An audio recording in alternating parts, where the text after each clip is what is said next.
दोस्तों एक 20-21 साल का लड़का अपनी गाड़ी में एक डेड बॉडी के हाथ और पैर काटकर अपनी गाड़ी की डिग्गी में ले जाता है और अपने घर से करीबन 21 किलोमीटर दूर ले जाता है और वहाँ पर जाकर उन्हें ठिकाने लगा देता है और वहीं पर उस डेड बॉडी का एक फ़ोन भी होता है, उसे स्विच ऑफ करके उसे भी वहीं पर फेंक देता है और अपनी गाड़ी से अपने घर के लिए वापस दोबारा से आने लगता है, क्योंकि बाकी का बचा हुआ जो भाग है बॉडी का धड़ उसे भी उसे ठिकाने लगाना था। इसके लिए वो वापस घर आता है।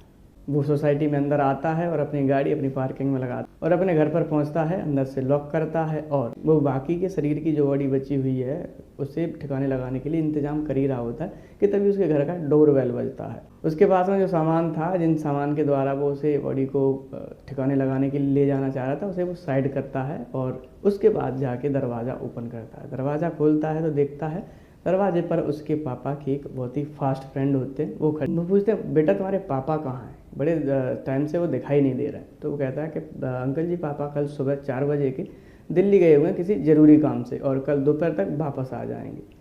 तो वो जो उसके पापा के दोस्त होते हैं वो कहते हैं, बेटा वो तो ठीक है किसी ज़रूरी काम से गए, लेकिन उनका फ़ोन नंबर स्विच ऑफ क्यों आ रहे हैं? जबकि ऐसा पहले कभी नहीं हुआ था कि उनके नंबर स्विच ऑफ हों, क्योंकि उनके पास में 3 नंबर हैं। जो एक व्यापारी हो, एक बड़े कारोबारी हो, उसका नंबर स्विच ऑफ कैसे आ सकता है? क्योंकि उसके पास में 50 तरह की काम से रिलेटेड कॉल्स आती हैं। और दूसरा, हम तो उसके बहुत ही ज़्यादा क्लोज फ्रेंड हैं, हमारे पास तो उनका पर्सनल वाला भी नंबर है जो कि वो कभी बंद नहीं रखते। हम तो पर्सनल भी बातचीत करते हैं और रोज़ डेली ही हम तो मिलते हैं। हम तो अपना काम ख़त्म करने के बाद में शाम को एक बार जब तक ना मिलें तब तक हम लोगों को नींद नहीं आती। हम तो काफ़ी अच्छे फ्रेंड हैं, हम लोगों का उठना बैठना काफ़ी ज़्यादा होता है। अक्षत, उस लड़के का नाम अक्षत होता है। अक्षत कुछ नहीं कहता और वो कहता है स्विच ऑफ है। वो अपने फ़ोन से अलग अलग नंबर डायल करके देखने लगता है। बात आई गई हो जाती है, वो अंकल वहाँ से चले जाते हैं और अपने सोशल मीडिया ग्रुप पर भी अपडेट कर देते हैं और बाकी जिस लोगों से वो मिलते हैं सबसे उसी बात को लेकर चर्चा करते हैं कि मानवेंद्र सिंह काफ़ी समय से गायब हैं और उनका नंबर भी नहीं मिल रहा है। आखिर ऐसा क्या ही कारण है, क्यों उनका नंबर बंद आ रहा है? लोगों में चर्चाएं चलने उठती हैं, लेकिन अभी ये इतनी सीरियस बात नहीं थी। खास लोग थे जो हर समय आपस में कनेक्टेड रहते थे, बस उन्हें ही चिंता हो रही थी।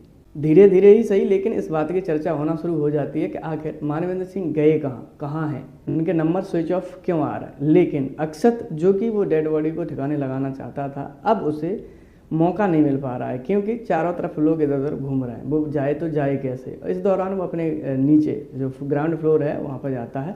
ग्राउंड फ्लोर पर की आंटी, मतलब चाची रहती हैं, चाची या चाचा रहते हैं। वो चाची के पास जाता है और कहता है, चाची आज बड़ी ज़ोरों से भूख लगी है, कुछ अच्छा बना दो। तो उसकी चाची पूछती हैं, अच्छा क्या खाना चाहते हो? तो वो कहता है कि चिकन और पनीर बनाइए। तो उसकी चाची चिकन और पनीर बनाती हैं और वो बड़े चाव से शाम के टाइम में बड़े चाव से चिकन और पनीर भी खाता है। हालांकि उसके नीचे जो ग्राउंड फ्लोर पर चाची और चाचा रहते हैं, चाचा उस समय घर पर अवेलेबल नहीं थे क्योंकि वो पुलिस में हैं और कहीं पोस्टेड थे और उसकी चाची रहती थी, लेकिन उन्हें भी नहीं पता था कि ऐसा कुछ चल रहा है। ये बात पूरी सोसाइटी में फैल चुकी थी और उनके रिश्तेदारों तक फैल गई कि आखिर मानवेंद्र सिंह का नंबर स्विच ऑफ क्यों आ रहा है और वो कहाँ है, कुछ पता क्यों नहीं चल पा रहा है। जब लोगों ने दबाव बनाना शुरू किया तो अक्षत ने पुलिस स्टेशन जाता है, मिसिंग की कंप्लेंट लिखाता है और पूरी चीज़ एक एक टाइमलाइन के साथ लिख के देता है कि पापा कब घर से गए, कब तक उनका नंबर चालू था और कब से बंद आना शुरू हुआ है। पुलिस अपनी शुरुआती जांच में लग जाती है। हालांकि मिसिंग कंप्लेंट है, पुलिस एकदम से इतना ज़्यादा एक्शन नहीं लेती। शुरुआती जांच में वो कॉल वगैरह ट्रेस पर लगाते, वो सारी उन्होंने करना शुरू किया। लेकिन इस बात को भी 24 घंटे बीत जाते हैं, अभी तक मानवेंद्र का कुछ भी पता नहीं चल पा रहा था। इस दौरान अक्षत ने उस डेड बॉडी को कई बार ठिकाने लगाने की कोशिश की, लेकिन उसे मौका ही नहीं लग पा रहा था कि वो उसे अपनी गाड़ी की डिक्की में रखे और वहाँ से ले जाए। तो वो उस डेड बॉडी को एक नीले ड्रम में रख देता है और उसमें केमिकल डाल देता है ताकि घर से बाहर कोई किसी भी तरह की स्मेल ना जा सके, और दूसरी चीज़ें रूम फ्रेशनर वगैरह लाके और दूसरे केमिकल से वो साफ़ सफाई कर देता है घर की। ये घटना 19 तारीख की होती है और 19 तारीख से लेकर ये 22 तारीख हो जाती है और मानवेंद्र का अभी तक कुछ भी पता नहीं चलता है। तो लोग दबाव बनाते हैं, ये बात सोशल मीडिया पर भी फैल जाती है और लोग इकट्ठा होकर, सोसाइटी के जो लोग थे वो इकट्ठा होकर पुलिस स्टेशन जाते हैं, क्योंकि उन लोगों को चिंता इसलिए हो रही थी कि मानवेंद्र कारोबारी होने के साथ साथ बहुत ही सामाजिक कार्यकर्ता भी थे, क्योंकि हर साल वो सोसाइटी में एक रामलीला का प्रायोजन भी कराते थे जिसमें खुद भी भाग लेते थे और अपने बच्चों को भी भाग दिलाते थे। इस तरीके काम करते रहते थे जिसकी वजह से वो अपनी सोसाइटी में काफ़ी पॉपुलर व्यक्ति थे और वो सभी के प्रिय भी थे। भले ही उनका पर्सनल रिकॉर्ड कुछ भी रहा हो, लेकिन लोग उनकी इज्जत करते थे और उनको चाहते भी थे। तो जिसकी वजह से सोसाइटी के लोग इकट्ठा हुए और पुलिस पर जाकर दबाव बनाते हैं। वो पुलिस स्टेशन गए और उन्होंने कहा कि मिसिंग हुए 24 घंटे से भी ज़्यादा का वक्त हो गया है, अभी तक पुलिस ने कोई भी कार्रवाई क्यों नहीं की है। हालांकि पुलिस अपना काम कर रही थी। उस समय इंस्पेक्टर ने उन्हें आश्वासन दिया और कहा हम और भी तेज़ी से सर्चिंग जारी करते हैं, लेकिन अब पुलिस अपना काम कर रही है, आप लोग थोड़ी सी तसल्ली रखिए। अब पुलिस सोसाइटी के चारों तरफ के CCTV कैमरा चेक करती है और उनकी लोकेशन को भी ट्रेस करती है, उनके नंबर्स को। अब CCTV कैमरे में देखने को मिलता है कि 19 तारीख की रात किसी पार्टी फंक्शन से वो वापस तो आए हैं, लेकिन उसके बाद कहीं भी जाते हुए दिखाई नहीं है। जबकि अक्षत ने अपने बयान में लिख के दिया है कि पापा सुबह 4 बजे दिल्ली के लिए गए, लेकिन उनकी गाड़ी कहीं गई तो नहीं है, गाड़ी भी नहीं है और वो भी किसी सोसाइटी के गेट के CCTV कैमरे में उनका कुछ भी नहीं। जबकि उनकी गाड़ी 1-2 बार गई तो है, लेकिन ड्राइविंग सीट पर हर बार अक्षत दिखाई दिया है, उसमें मानवेंद्र सिंह तो बिल्कुल भी नहीं है। अब इस बात को लेकर लोगों के अंदर में और भी कानाफूसी होने लगी, चर्चाएं होने लगी कि अगर मानवेंद्र सिंह घर से नहीं गए तो वो दिल्ली के लिए कैसे गए।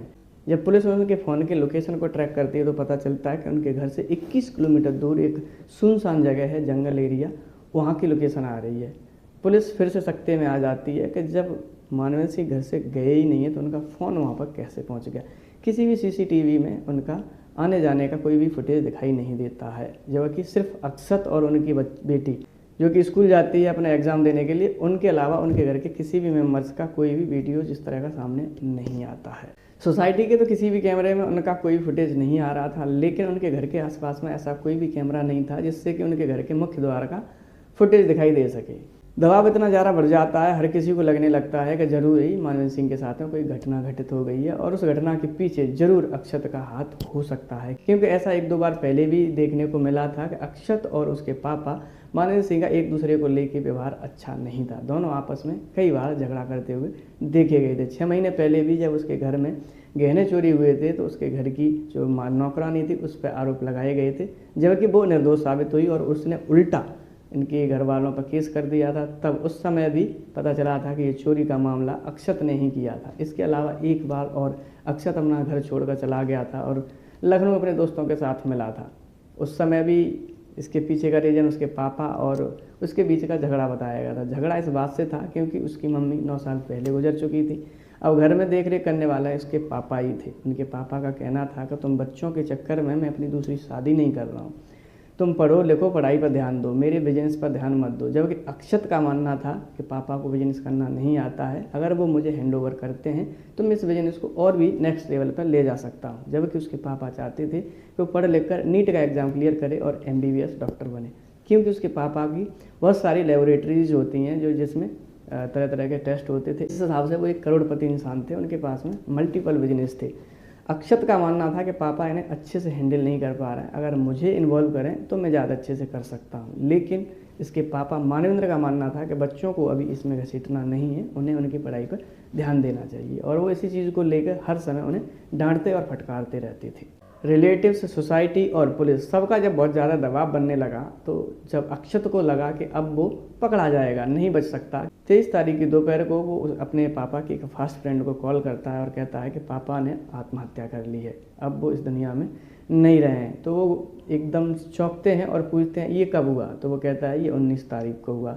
तो वो गुस्से से तिलमिला जाते हैं और कहते हैं कि अगर 19 तारीख से हुआ है तो तब से तुम पुलिस को और हम सबको गुमराह क्यों कर रहे हो, अलग अलग तरह की बातें क्यों कर रहे हो। वो उसके घर पर पहुंचते हैं। जब वो पहुंचते हैं तो ये बात दूसरे लोगों को भी पता चलती है और पुलिस को भी पता चलती है। तो सारे लोग अक्षत को जाकर पकड़ लेते हैं और वो उससे पूछते हैं अगर उन्होंने आत्महत्या की है तो उनकी डेड बॉडी कहाँ है। जब वो बताता है कि डेड बॉडी इस ड्रम में है तो सभी लोग एकदम चौंक जाते हैं, बोलते हैं अगर कोई भी अपनी आत्महत्या करेगा तो इस ड्रम में कैसे जाएगा। जब मामले का खुलासा हुआ, जब पता चला तो उनकी डेड बॉडी के ना तो हाथ थे ना पैर थे, बाकी धड़ उस ड्रम में था, वो भी केमिकल में डूबा हुआ। सभी लोग हैरान थे, परेशान थे कि आखिर अक्षत ने ऐसा क्यों ही किया। अब पुलिस अक्षत को हिरासत में ले लेती है और थाने ले जाती है और उसे इसके साथ में कड़ाई से पूछती है आखिर मामला क्या है। तब जाकर अक्षत बताता है कि 19 तारीख की शाम को जब किसी पार्टी फंक्शन से अगर उन्होंने मुझे पर पढ़ाई को लेकर दबाव बनाया और मुझे हाथ उठा दिया था और जो राइफल थी वो भी मेरे ऊपर तान दी थी। हालांकि उस समय तो कुछ नहीं किया अक्षत ने। अक्षत उस समय लेट गया और जब उसके पापा सो गए उसके बाद में रात में जब वो सो गए तो उसने उसी राइफल से उठाकर उनके सर में गोली मार दी और उनकी हत्या कर दी। हालांकि बराबर वाले कमरे में उसकी बहन भी सो रही थी। वो मौके पर आ जाती है गोली की आवाज़ सुन के। जब वो मौके पर आई, उसने देखा कि भैया ने पापा का गोली मार दी है, तो उसे भी उसके सामने 2 ऑप्शन रख दिए कि अगर तू बोलेगी तो तेरे भी गोली मार देता हूँ, या फिर तू शांत होकर चुप रह जा। तो उसकी बहन ने शांत रहना सही समझा और उसने किसी के साथ में कोई भी बात शेयर नहीं की। वो एज इट इज़ जैसे रोज़ स्कूल जाती थी, जाती रही और स्कूल में उसका एग्ज़ाम चल रहे थे, वो एग्ज़ाम देती रही। उसने ना तो अपने किसी फ्रेंड या फिर अपने रिलेटिव को किसी को भी किसी भी तरह की कोई भी बात शेयर नहीं करी। और फिर उसके बाद में अक्षत ने उनकी डेड बॉडी को ठिकाने लगाने के बारे में सोचा और इसी के लिए उसने बाजा से आरी और कुछ केमिकल वगैरह लेकर आके रखा था, जिससे कि वो जो ब्लड था फर्श पर फैला हुआ था उसे साफ़ किया और उनके हाथ पैर काट कर उन्हें तो पहले ही ठिकाने लगा दिया था। उसके बाद में बाकी जो धड़ बचा था उसे भी ले जाने वाला था, लेकिन फिर मौका नहीं मिल पाया, जिसकी वजह से उसने ठिकाने नहीं लगा पाया। तो उसे घर में ही एक ड्रम में, नीले रंग की ड्रम में उन्हें वो बंद करके और उस केमिकल में उसमें डाइजेस्ट करने के लिए केमिकल डाल देता। जब पुलिस ने इस बात का खुलासा किया तो सोसाइटी में सभी लोग दंग रह गए। आखिर इतनी बड़ी घटना घर के अंदर ही घट गई और घर वालों को कुछ पता ही नहीं था। उसकी चाची ने उसे उस दिन चिकन और पनीर भी बना के खिलाया था। ऊपर से उसकी सिस्टर ने किसी के भी साथ में इस बात का जिक्र क्यों नहीं किया? क्या इसके पीछे कोई और कारण था या कुछ दूसरी वजह थी जिसकी वजह से ये इस बात का खुलासा नहीं हुआ? ये सारा सब कुछ तो जांच का विषय है। हालांकि पुलिस अलग अलग तरीके से अलग अलग एंगल से इसकी जांच कर रही है और अक्षत को हिरासत में लेकर उसे जेल भेज दिया गया है और जितने भी सबूत हैं वो इकट्ठे किए जा रहे हैं ताकि मुकदमा चलाया जा सके और उसे उसके किए हुए उसकी सज़ा मिल सके। लेकिन इस पूरी कहानी से एक सबक देखने को मिलता है, हमें अपने बच्चों को डांटना, धमकाना और पढ़ाई को लेकर फोकस करने के लिए कहना चाहिए, लेकिन उस तरीके से कहना चाहिए कि बच्चों को उतना बुरा नहीं लगे, क्योंकि आज ज़माना बदल चुका है। आज ज़माना सोशल मीडिया और फ़ोन का है। बच्चे आजकल फ़ोनों में इतने खोने लगे हैं, इतने इरिटेट होने लगे हैं क्योंकि वो एकदम उनके अंदर से सोशलनेस ख़त्म हो चुकी है। वो सामाजिक नहीं रहे। उन्हें रिश्ते नातों के बारे में ज़्यादा जानकारी नहीं रही है। उन्हें ये नहीं पता कि ये वही पिता हैं जिन्होंने तुझे पहला कदम चलने के लिए तेरा हाथ थामा था, जब तू चल नहीं पाता था तुझे कंधे पर उठाया था, और जब तुम अपने लायक हो गए तो तुमने उसी पिता को गोली से मार दिया। दोस्तों, इस पूरी घटनाक्रम को सुनाने के पीछे हमारा उद्देश्य किसी को दिल दुखाना या किसी को ठेस पहुंचाना नहीं है, बल्कि आप लोगों को जागरूक करना, सचेत करना और सजग करना है, ताकि ऐसी घटना आपके साथ ना घट सके। क्योंकि बच्चे हर घर में हैं, हर घर में फ़ोन है, हर घर में इंटरनेट है, हर घर में सोशल मीडिया है।